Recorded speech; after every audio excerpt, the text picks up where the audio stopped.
Hello everyone students, आज के इस वीडियो क्लास में मैं आपको बताने जा रहा हूँ कि डायरेक्ट स्पीच से इनडायरेक्ट स्पीच हम आसानी से कैसे बनाएं। आइए टॉपिक शुरू करने के पहले इस वीडियो को लाइक कर लें, मेरे चैनल को सब्सक्राइब कर लें और साथ साथ बेल आइकन को भी प्रेस कर लें ताकि आपको लेटेस्ट नोटिफिकेशंस मिलते रहें। आइए टॉपिक शुरू करते हैं। आपके सामने एक डायरेक्ट स्पीच है। He said to me you are not doing well. सबसे पहले आप सेंटेंस की पहचान कर लें। एक्चुअल वर्ड्स में आपके पास you are not doing well एक असर्टिव सेंटेंस है और रिपोर्टिंग सेक्शन में, रिपोर्टिंग क्लाउज में आपके पास रिपोर्टिंग वर्ब सेड के बाद ओ आर भी मी मौजूद है। He said to me you are not doing well. यदि एक्चुअल वर्ड्स आपका असर्टिव सेंटेंस है तो सेड टू बदल कर टोल्ड हो जाता है, यानी फर्स्ट पार्ट आपका जो होगा he told me, he said to me बदल कर हो गया ही टोल्ड मी। यदि सेंटेंस असर्टिव है तो सेड ही रह जाता है, लेकिन सेड टू बदल कर टोल्ड हो जाता है, यानी O R B object to the reporting verb मौजूद है तो सेड टू बदल कर टोल्ड हो जाएगा। तो आपका एक क्लाउज हो गया ही टोल्ड मी। सेंटेंस जब असर्टिव हो तो कंजंक्शन दैट का प्रयोग करते हैं, तो आपका कंजंक्शन हो गया that, he told me that. अब आइए change of person and change of tense को देखें। तो आपका सेकंड पर्सन यहाँ है, सेकंड पर्सन चेंज करेगा ओ आर भी object to the reporting verb के अनुसार। आपका ओ आर भी है फर्स्ट पर्सन तो यू बदलकर यहाँ हो गया I. You are not doing well में आपका वर्ब है सिंपल प्रेजेंट आर है, इज एम आर बदलकर वाज या वर हो जाता है। यदि रिपोर्टिंग वर्ब आपका पास्ट है तो रिपोर्टिंग वर्ब सेड आपका पास्ट है तो आर बदलकर हो गया आई के अनुसार वॉच। बाकी कहीं कोई परिवर्तन करने की जरूरत नहीं है। I was not doing well. Commas, inverted commas को हम रिमूव कर देंगे।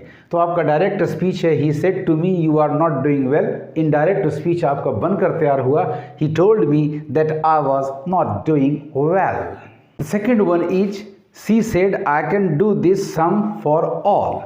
यहाँ रिपोर्टिंग वर्ब के बाद ओ आर वी यानी object to the reporting verb नहीं है। Actual words I can do this sum for all एक असर्टिव सेंटेंस है, अतः सेड रिपोर्टिंग वर्ब में कोई परिवर्तन नहीं करना है। तो रिपोर्टिंग क्लाउज आपका हो गया she said. I can do this sum for all एक असर्टिव सेंटेंस है तो कंजंक्शन दैट का प्रयोग करें। चलिए आ गया दैट। आई कैन, आई आपका फर्स्ट पर्सन है, ये हमेशा चेंज करता है S R B subject to the reporting verb के अनुसार। Subject to the reporting verb S R B आपका सी है तो आई शी के अनुसार बदलकर हो गया सी। रिपोर्टिंग वर्ब आपका पास्ट है तो कैन का फॉर्म चेंज करके कोरिस्पॉन्डिंग पास्ट में कुड होगा, she could do this sum. This यहाँ कोई एडवर्ब का काम नहीं कर रहा है, एडवर्ब को मॉडिफाई नहीं कर रहा है, ये नाउन सम को क्वालिफाई कर रहा है अर्थात एडजेक्टिव है। याद रखें जब भी दिस और दीज एडजेक्टिव का काम करे, नॉट एडवर्ब का काम करे, तो उसमें कोई परिवर्तन नहीं होता या उसे बदल कर हम द कर देते हैं। तो ये अब तो इसको आप दिस रहने दें या इसे बदल कर द कर दें। द सम फॉर ऑल में भी कोई चेंज नहीं होगा, फॉर ऑल। तो आपका direct she said I can do this sum for all का इनडायरेक्ट स्पीच बनकर तैयार हुआ। She said that she could do this या the sum for all. The third one is I said to her do you go to school. I said to her, यहाँ O R भी मौजूद है her. Actual words do you go to school एक just no interrogative sentence है। ओ R भी actual words के question में होने पर ओ आर भी हो अथवा ना हो सेड बदलकर आस्क्ड होगा। तो इनडायरेक्ट स्पीच बनाना शुरू करें। I asked her do you go to school एक जस्ट नो क्वेश्चन है, यहाँ कोई डॉट या सस्पिशन नहीं है तो कंजंक्शन इफ होगा। यदि डॉट या सस्पिशन हो तो कंजंक्शन वेदर होता है, बट यहाँ नहीं है अतः कंजंक्शन इफ हुआ। Do you go to school ये क्वेश्चन के ऑर्डर में है। इनडायरेक्ट स्पीच में रिपोर्टेड स्पीच हमेशा असर्टिव ऑर्डर में, असर्टिव फॉर्म में होता है। तो डू यू का असर्टिव, डू यू गो का असर्टिव फॉर्म हो जाएगा, असर्टिव स्ट्रक्चर हो जाएगा, असर्टिव ऑर्डर होगा you go. Second person ORV के अनुसार चेंज करेगा, तो ये शी हुआ यू गो। यहाँ रिपोर्टिंग वर्ब पास्ट है तो गो मेन वर्ब 1 यानी प्रेजेंट इंडेफिनिट बदल कर इनडायरेक्ट स्पीच में पास्ट इंडेफिनिट में आ जाएगा, तो यानी गो हो गया आपका वेंट।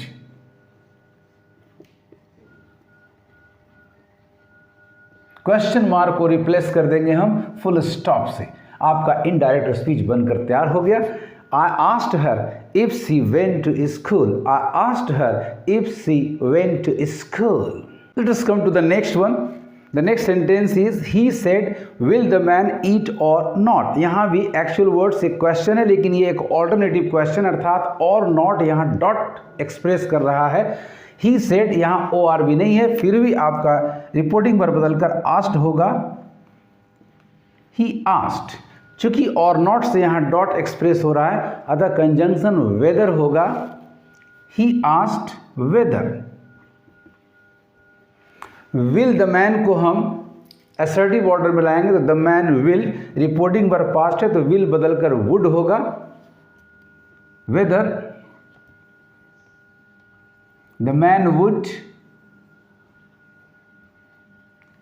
ईट, और नॉट को रिमूव कर देंगे, इसकी कोई ज़रूरत नहीं है। इसका अर्थ यहाँ वेदर से स्पष्ट हो जा रहा है। क्वेश्चन मार्क को हटाकर हम फुल स्टॉप कर देंगे। सो आपका direct he said will the man eat और नॉट का इनडायरेक्ट स्पीच बनकर तैयार हुआ he asked whether the man would eat. The next one is she said to me what is your name. What is your name एक WH question है, अतः इसमें कोई कंजंक्शन की जरूरत हमें नहीं है। क्वेश्चन वर्ड व्हाट ही आपका कंजंक्शन का काम करेगा। She said to me indirect में हो जाएगा she asked me. No conjunction is required here because the actual words are a WH question, so use what as the conjunction.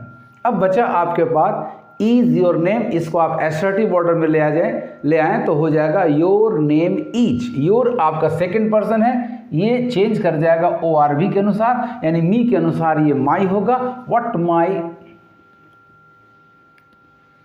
Name, और is reporting verb past के अनुसार corresponding past was में चला जाएगा। What my name was.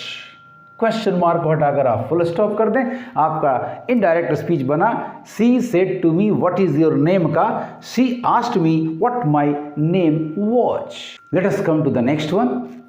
आपका direct speech है the teacher said why did you not come yesterday Mona.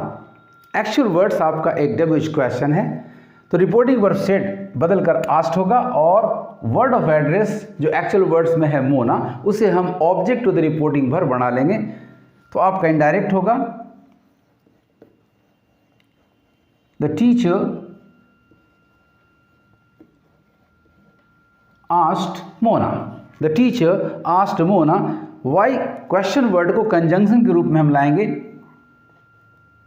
Y.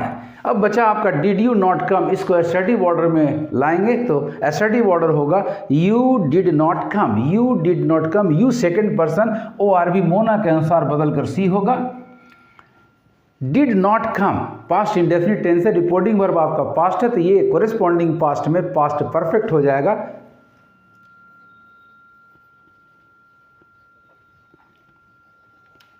Adverb of time yesterday में भी परिवर्तन होगा क्योंकि रिपोर्टिंग वर्ब आपका पास्ट है, ये बदलकर द प्रीवियस डे या द डे बिफोर में होगा।